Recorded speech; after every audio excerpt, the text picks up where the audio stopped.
नमस्कार दोस्तों, the UPSC study official में आपका एक बार फिर से स्वागत है। कैलेंडर आप सबको मिल गया होगा और कैलेंडर ने आपने देख भी लिया होगा क्या है। जितने भी लोग सिंपल ग्रेजुएट हैं, मतलब सामान्य स्नातक हैं, उनके लिए इस साल केवल केवल 3 परीक्षाएं हैं। हालांकि मैं 3 परीक्षा बोल रहा हूँ, लेकिन आपके लिए केवल 2 ही परीक्षा है। यूपी पीसीएस प्री 2025, इसकी डेट आपने देखा होगा 12 अक्टूबर है। यूपी पीसीएस मेंस 2024, इसकी डेट 29 जून है। और एक आपके लिए पसंद जिसमें होंगे वो है आप R O A R O.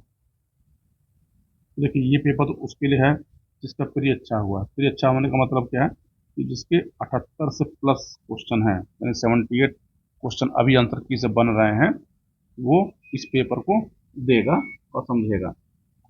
आप यहाँ पर इस बात को पहले समझ लीजिए। अब हम आते हैं दो, यानी आपके लिए इस साल केवल केवल 2 पेपर है। एक पेपर है यूपीपीसी थ्री का और एक है आर ओ आर ओ का। देखिए, आर ओ आर ओ का जो डेट आयोग ने नहीं दिया है, आयोग ने डेट इसलिए नहीं दिया क्योंकि अभी तक कमेटी की रिपोर्ट नहीं आई है। और जब तक कमेटी की रिपोर्ट नहीं आती तब तक आयोग डेट नहीं दे सकता। लेकिन कमेटी की रिपोर्ट आपके पक्ष में है, पेपर एक शिफ्ट में ही होगा। इसके लिए आप लोग एकदम निश्चिंत रहिए। अब होगा कि संभावित डेट क्या हो सकती है। तो देखिए, मैंने आपको जो पहले भी कहा था, मैं अभी बोल रहा हूँ कि R O A R O की जो संभावित डेट है, R O A R O की संभावित डेट है, अगर आयोग के कैलेंडर को ध्यान से देखें तो आयोग ने मई में और जून में बहुत सारे डेट को आरक्षित किया हुआ है। एक डेट आरक्षित जो है 1 जून है, और मई में डेट 11 और 18 मई है। अगर मुझे आर ओ का पेपर देना होता तो मैं इस डेट में से किसी एक डेट को मान के तैयारी करता, भले पेपर इस डेट को हो जाए। अब ये आपके ऊपर है कि आप R O A R O की प्री की डेट 11 मई मानते हैं कि 18 मई मानते हैं कि 1 जून मानते हैं। अगर मुझसे पूछना हो तो आप 11 मई की डेट मान के अपने सिलेबस को कंप्लीट कर दीजिए। प्री के मतलब उसमें अपना पूरा टॉपिक पढ़ लीजिए, पी वाई क्यू पढ़ लीजिए और प्रैक्टिस कर लीजिए। दूसरी बात, जो लोग ये कह रहे हैं कि सर पी वाई क्यू से क्वेश्चन नहीं आ रहे हैं, तो 2024 का पेपर अगर आप ध्यान से देखेंगे तो पी वाई क्यू से लगभग लगभग 53 क्वेश्चन हैं। अब किसी वीडियो में मैं आपको बना कर दिखा दूंगा कि 53 क्वेश्चन आपसे कैसे पूछे गए थे। देखिए, है क्या कि आप जब पी वाई क्यू पढ़ते हैं तो आप सोचते हैं कि हमने पढ़ा सीधा आ गया। अब आयोग ने उस ट्रेंड को बदल दिया। अब आयोग करता क्या है कि आयोग 4-5 क्वेश्चनों को पकड़ता है और उससे एक नया क्वेश्चन बना देता है। वो क्वेश्चन पी वाई क्यू से ही है। देखिए, डायरेक्ट पी वाई क्यू से क्वेश्चन अगर आप देखेंगे डायरेक्ट, तो डायरेक्ट ऐसे 9 क्वेश्चन थे जो आए हुए थे। तो आप पी वाई क्यू को कम मत समझिए, पी वाई क्यू बहुत इंपॉर्टेंट है। और आर ओ आर ओ का जो पेपर होता है जीएस का, वो थोड़ा टफ होता है यूपी पीसी के कंपेयर में।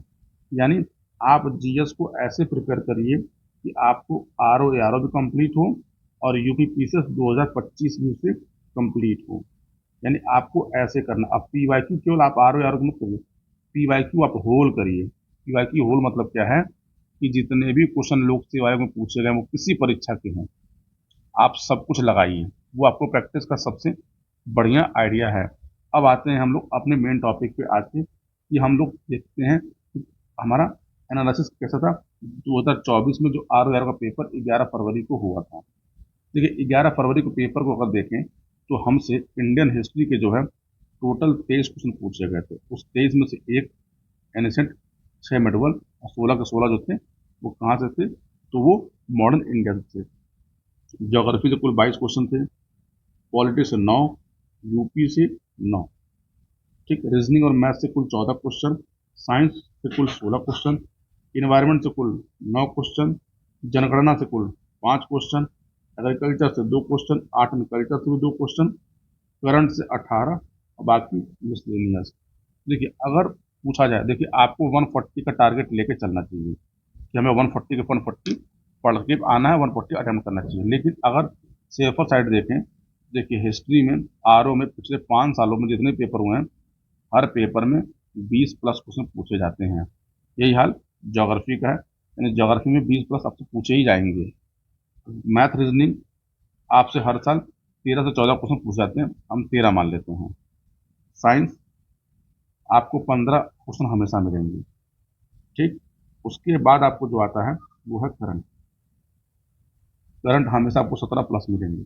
देखिए ये जो है एकदम कोर है। अब इसके बाद जो बचते हैं वो सबके सब क्या है, सब्सिडरी के फॉर्म में आप पढ़ लीजिए। अगर आप इसको देखते हैं, देखिए 20 और 20 40, 40 और 13 53, 53 और 15 68, 68 और 17, यानी ये कितना हो गया, 12 यहाँ जोड़ लीजिए, 83 क्वेश्चन आपको। अब प्लस अगर आप हिंदी में 55 ले आते हैं, आप आराम से कट ऑफ पार कर जाएंगे। लेकिन आप कट ऑफ देखिए पार तो कर जाएंगे, लेकिन अभी आप देख रहे हैं कि जो 75 पे है उसको भी डर है, जो 82 पे उसको भी डर है। कहीं हम बात, क्योंकि कई बार क्या होता है, आयोग प्रश्न गलत पूछता है, उस गलत प्रश्न में कुछ प्रश्न डिलीट होते हैं, कुछ के आंसर चेंज होते हैं।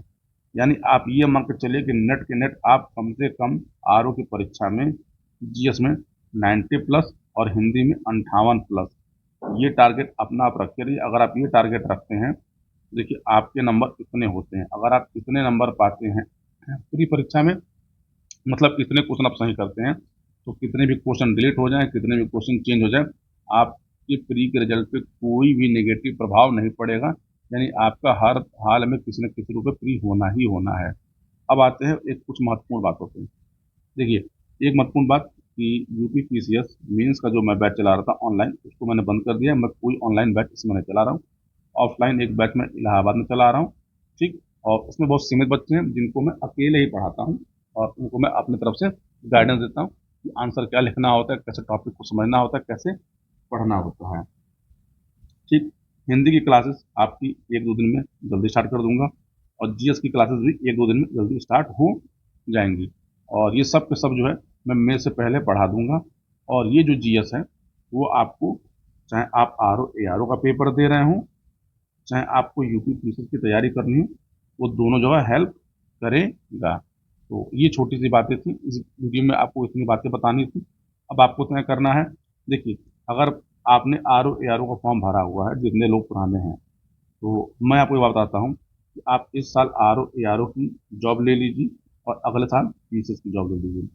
अगला साल मतलब कि आपका R O A R O का पेपर जान लीजिए किसी भी हालत में मई में हो जाएगा। तो अगर ये मई में हो जा रहा है, तो ये मान के चलिए अक्टूबर नवंबर में इसका क्या होगा, मेंस हो जाएगा। और अक्टूबर नवंबर में इसका अगर मेंस हो जाएगा, तो फरवरी 2026 तक इसका रिजल्ट फाइनल हो जाएगा।